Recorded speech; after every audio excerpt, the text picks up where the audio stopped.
Right. Typically when we come in, it usually is fostered by one program, whether it be football, whether it be baseball or track. And then usually what happens is other coaches or other PE teachers will come in and observe for the day what's going on, and they see the fact that this is not just for one specific sport. This is for every single human being that moves or plays whatever sport, and it could benefit. It's really about looking at every individual sport and then selecting groups of trainings or exercises and modalities on how to do different things to implement to make them more specific to developing, whether it be a track and field, baseball, football athlete, basketball, whatever.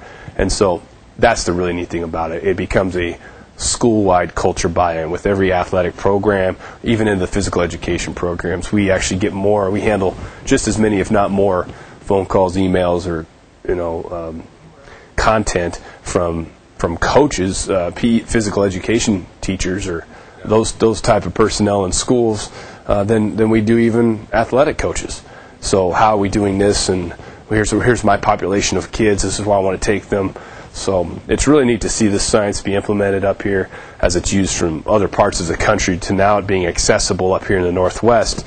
It's awesome when we come in and can see it, just a complete buy-in and culture change. And you just see a happier, more vibrant arena of individuals and coaches and teachers, and all the way down to kids from freshman to senior. And the really hook, line, and sinker to it is building that excitement and that culture. And then you add the nutrition piece along with that, where we teach the entire programs and even kids of how this is how you should. Here's your templates. Here's how you fill it out. When it comes to high school kids, educating on nutrition. Well, the nutrition. What I mean? Let's be reasonable. We're dealing with high school kids. Right. High school kids obviously are a huge challenge to implement nutritional aspects to get them to eat. Obviously, what's the traditional thing to do in high school kids on Friday and Saturday nights? It's eating fast food, pizzas, and all this other stuff, sodas.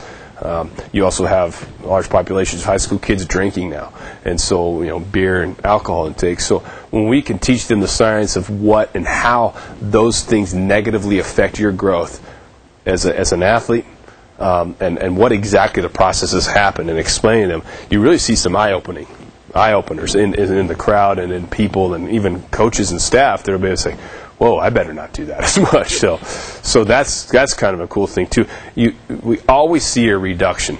Always. There's never 3, 6, 12 months down the line, the coaches, as we come back, or we have these relationships built with the schools, we're always hearing the fact that it's entirely different. Sure, you're going to always have a struggle in a high school setting for kids to eat good. That's just the nature of the beast when you're dealing with 15 to 18-year-old kids. But if we can take and hone in, and at least they know, and they have a subconscious to it of what they're putting in their bodies, and versing that to them over and over again while we come and do the clinic, and teaching the coaches how to really continue to keep that at an upper level. Whether or not we give them a meal sheet that we hand out and have them, okay, what'd you guys do yesterday? They fill it out and they turn it in, and picking randomly, okay, you got to stand up and tell the entire audience what you did. Keeping the accountability levels up. What could you have done better? Go up to the dry erase boards, and write down what would be the ideal. What could you have done better on meal 2 compared to meal 3, or could you have ate at a better time here? Could you have prepared? And teaching them really about preparation. High school kids don't prepare. They just go for what they go. It's the next minute. We're teaching them the night before or the morning of. Don't leave it up to your mom and dad to take care of everything. Learn it now.